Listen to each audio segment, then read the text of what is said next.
If you want to really see something that's said, take a look at what happened.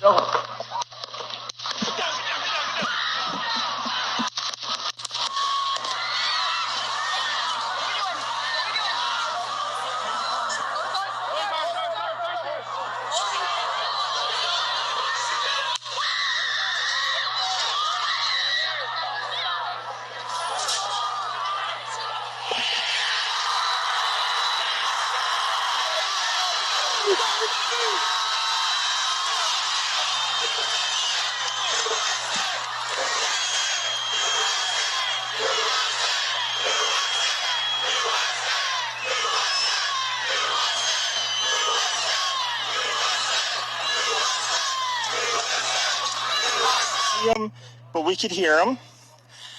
So we walked up, and probably 5 to 7 minutes of Trump speaking. I'm estimating here. I have no idea, But we noticed a guy crawling, bear crawling up the roof of the building beside us, 50 feet away from us. So we're standing there, we're pointing at the guy crawling up the roof. And he had a gun, right? He had a rifle. We could clearly see him with a rifle. Absolutely. We're pointing at him. The police are down there running around on the ground. We're like, hey man, there's a guy on the roof with a rifle. And the police were like, huh, what? Like they didn't know what was going on. We're like, hey, right here on the roof. We can see him from right here. We see him. He's crawling. And next thing you know, I'm thinking to myself, why is Trump still speaking? Why have they not pulled him off the stage? I'm standing there pointing at him for, 2-3 minutes. Secret Service is looking at us from the top of the barn. I'm pointing at that roof, just standing there like this. And next thing you know, 5 shots ring out. So you're certain that the shots came from that guy on the roof? 100%. 100%. And he was up there for a couple of minutes. He was up there. You saw him up there for a couple of minutes. Absolutely. At least 3 to 4 minutes. And you were telling the police and the Secret Service? We were telling the police. We were pointing at him for the Secret Service, who were looking at us from the top of the barn. They were looking at us the whole time when we were standing by that tree. Could they see binoculars? Could they see him? Probably not, because the roof, the way the slope went, he was behind where they could see. But why is there not Secret Service on all of these roofs here? Him at all? Oh, yeah, they blew his head off. Okay, sorry. Secret Service blew his head off. Okay, just be careful because we don't quite know who's watching, but you're pretty sure they shot the guy? Absolutely, 100%. Okay. Yep. You saw that happen? Yep. Less than 24 hours ago, an assassination attempt was made on former President Donald Trump in one of his rallies in Pennsylvania. The shooter is a man by the name of Thomas Matthew Crooks, a man who quite obviously looks like a leftist who consumes lots of soy. He didn't get President Trump. He grazed him on the ear, but he did not leave empty-handed in his quest for carnage. He took the life of one man and wounded several others. Unfortunately, in fact, you know what? Let me give it back to one of the eyewitnesses who were on the scene when the man who lost his life breathed his last breath. Roll the clip. I heard the shots. I thought it was firecrackers to begin with. Somebody over there was screaming, he's been shot. So I made my way over. I said, I'm an emergency department physician. Let me help you.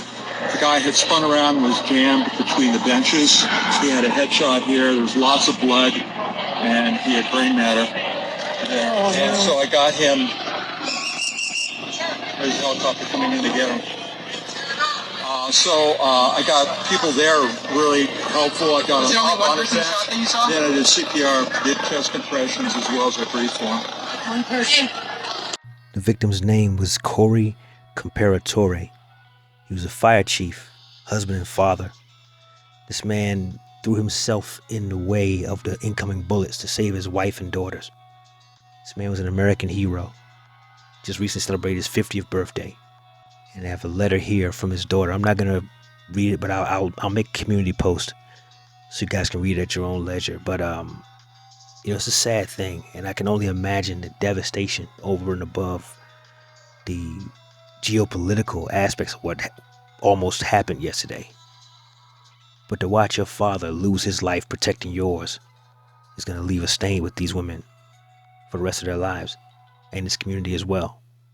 It's aggravating that the media, such as they are, as corrupt as they are, has served to radicalize maniacs like this.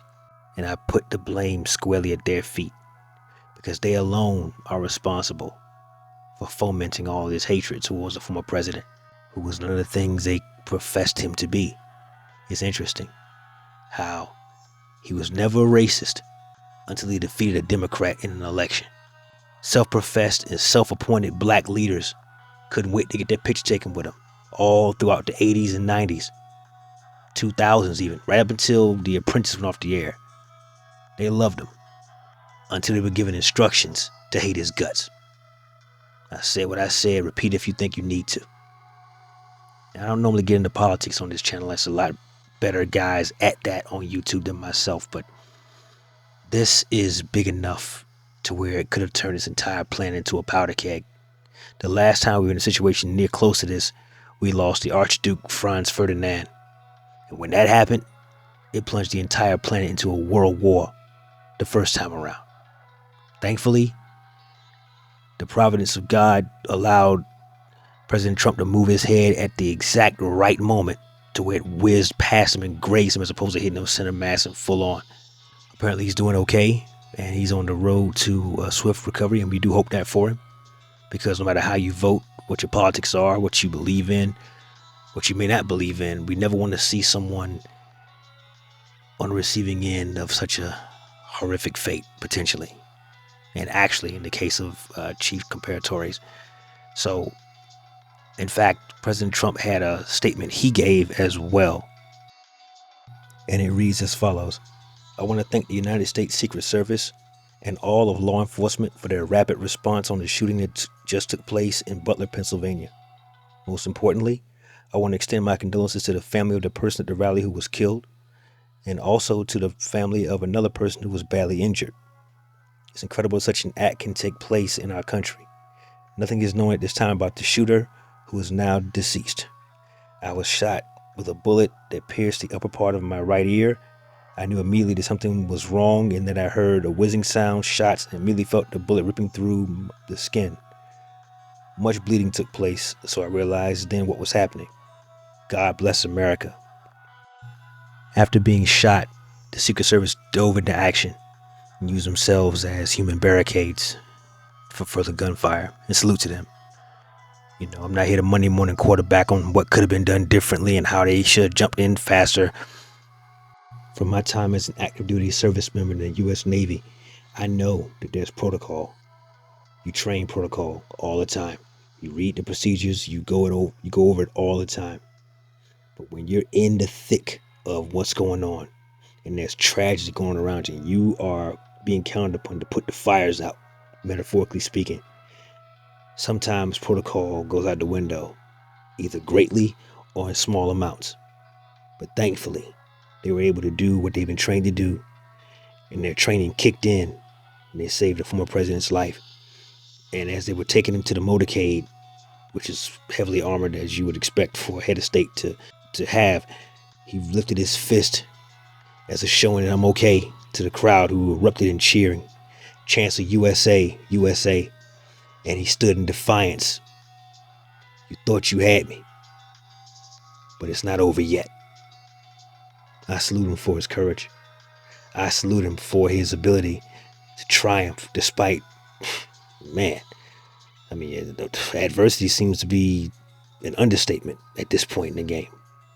But I salute him for it, because this country needs strong leadership.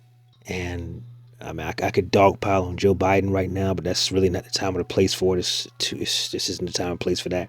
But I do miss my gas being $1.85 a gallon. I really do. Maybe you do too.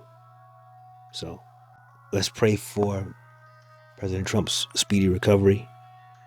We offer our condolences as well to the families of those who were killed and wounded. Pray for the town of Butler, Pennsylvania, as this is going to be a stain on their community for years, perhaps even decades to come. And pray for our fractured nation, gentlemen. Pray for our fractured nation, because we are divided. And something like this could have set off a second civil war in this country, because we are that polarized in our beliefs. and in our camps of I want my guy to win, while very few people actually focus on the issues. For the family who lost their father, there's a GoFundMe. I'll leave a link down to that down below. Hopefully, if you guys can, and if you have it in your heart to give, the family can certainly use your help. And get out and vote, guys. You know, it's your civic duty. A lot of folks, especially folks my complexion, a lot of people died to make sure I had the opportunity to do so. So that's all I got for today, fellas. Stay safe out there. That's my time. Like the video, comment down below. Share with a friend and subscribe to the channel if you haven't already. Never let your brother suffer in silence when the truth can set him free. Networkers, we working. Until next time.